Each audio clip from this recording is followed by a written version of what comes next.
भाजप आमदार मंदा म्हात्रे यांचा आज विजय झालेला आहे. त्यांना आज मोठा दिलासा हायकोर्टाने दिलेला आहे. नवी मुंबईतील सुपर स्पेशालिटी हॉस्पिटल आणि मेडिकल कॉलेजचा बाबत जी काही जनहित याचिका हायकोर्टामध्ये होती ती याचिका फेटाळण्यात आलेली आहे.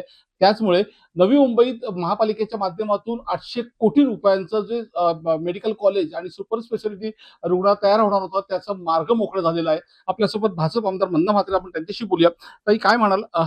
2.5 वर्ष आपला तुमचा लढा होता आणि हा लढा देत होता तुम्ही ज्यांच्या विरोधात, ते तुमच्याच पक्षातले होते. महापालिकेत ठराव देखील करण्यात आला होता की हे हॉस्पिटल होऊ नये म्हणून.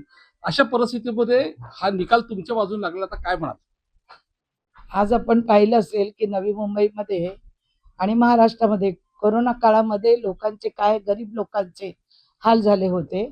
अशा काळामध्ये जवळजवळ हॉस्पिटल आणि मेडिकल कॉलेज व्हावं हा माझा प्रस्ताव होता. आणि आपल्याला माहितीच असेल की सिडकोचा प्लॉट हा मी मिळवला आणि अर्ध्या किमतीमध्ये जे 117 कोटी होते ते आपण 50 कोटीवर आणलं. 16 कोटी GST माफ केलं. टेंडर झालं. टेंडर झाल्यानंतर जवळजवळ पालिकेने सगळं प्रोसिजर केली, तेव्हा नगरसेवक नव्हते. पण ज्यावेळी या लोकांना हे जेव्हा माहिती पडलं त्यावेळी आमच्याच पक्षातले बाप आणि बेट्यांनी, जसं पिसाणू कसं एखाद्या माणसाच्या शरीराला चिपकतात आणि त्याचं रक्त शोषण करतात, तसं गेले 2.5 वर्ष माझं रक्त शोषण केलं. आणि त्याच टेन्शननी मध्यंतरी मला अटॅक आला आणि मी आजारी झाली. अशा परिस्थितीमध्ये माझा न्यायदेवतेवर पूर्ण विश्वास होता आणि मी जवळ 2.5 वर्ष सातत्याने या केसच्या मागे होती. पण रोज तारीख पे तारीख, तारीख पे तारीख अशी परिस्थिती असताना आज हायकोर्टाने मला दिलासा दिलेला आहे. हा मला नाही, या नवी मुंबईची जी जनता आहे त्यांचा विजय झालेला आहे. आणि ज्यांनी विरोध केला त्यांना आज मोठा मानसिक धक्का बसलेला आहे.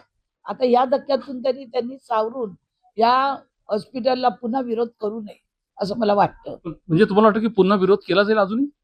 काही सांगता येत नाही, कारण सभागृहामध्ये एखाद्या नगरसेवकाच्या खांद्यावर बंदूक ठेवून त्या अपक्ष नगरसेवकाच्या नावावर प्रस्ताव आणतात आणि हा विषय बाजूला करा.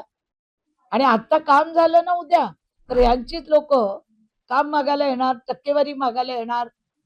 त्यामुळे मी बघणार आहे ना कोण कोण येतं ते टक्केवारी या हॉस्पिटलच्या माध्यमातून.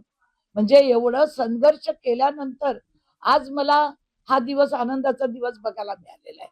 पण याला विरोध म्हणजे महापालिकेमध्ये भाजपची सत्ता आहे आणि भाजपची सत्ता असताना देखील त्याच ठिकाणी ठराव येतोय हॉस्पिटलच्या विरोधात. हो ना, आता इथं भाजपाचीच लोक, तुम्हाला माहितीये भाजप तर माझ्या विरोधात कोण उभं होतं?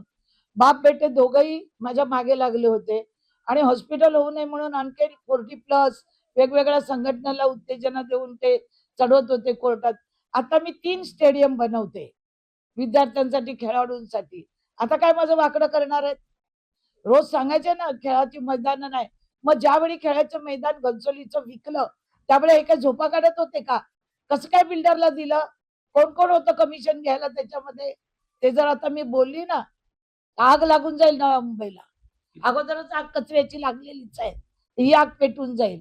तर 3 स्टेडियम मी बांधते. आता नेरूळचं झालेलं आहे, बेलापूरचं आणि सानपाड्याचं आहे. मुलांना, विद्यार्थ्यांना ऑलिम्पिकच्या स्पर्धा करायला. हे नुसतं खेळाचं मैदान नाही, म्हणून जे वावड्या पिकवल्या होत्या त्या आता कुठेतरी संपतील असं मला वाटतं. किती टक्के कमिशन जातं? तुम्हाला माहिती आहे, तुम्ही पालिकेत रोज असता. काय झालं आता तुमच्याच बातम्या बघून मी सांगते. पण जनतेमध्ये आज आनंद उत्सव सुरू आहे आणि लोकांचे अनेक फोन आले की ताई, आज आपण जिंकलो की आपल्याला super speciality hospital medical college होते. त्यामुळे मी माझ्या जीवनात पण खूप मोठा आनंदाचा क्षण आहे. नक्कीच. नवी मुंबई असेल आणि रायगड असेल, या सगळ्यांसाठी हा रुग्णालय महत्वाचं ठरणार आणि या सगळ्यांनाच ही आनंदाची बातमी. विनय म्हात्रे, न्यूज 18 मराठी, नवी मुंबई.